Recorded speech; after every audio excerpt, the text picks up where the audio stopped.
Ang presensya niyo po ay nagmamatter po sa amin. Pero yun, inibitahan po namin kayo ni Alden na sana po ay panoorin niyo po. Ang kauna-unahan po namin. Pelikula na Imagine You and Me sa July 30 na po yan. 3 days na lang. Nakasigurado po kami na magugustuhan niyo ito. Adam fan man o hindi. Sigurado ko. Hopefully, magustuhan niyo po. Ayan, para po ito sa lahat na nagmamahal at sumusuporta sa amin. All of the above. Joke lang. Well, yun po, thank you for your time to your vloggers.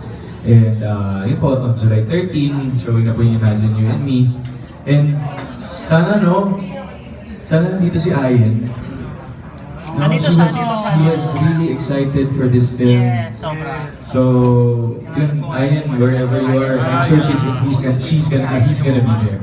So, yun, and then, yun po, sa July 12, is the premiere night ng SM Cinemas. Mega Mall, Cinemas 9 FM. So, thank you for your time. Direk, baka kayo po? Well, I think